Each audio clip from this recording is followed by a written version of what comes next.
The future of communities is smart. 5G will allow communities to become interconnected and transform our daily lives. How will 5G for smart communities help prevent emergencies?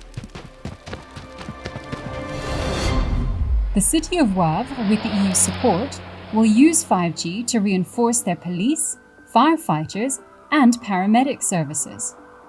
How? The drone-in-a-box solution is a drone that's available for the police department and the fire department as a service.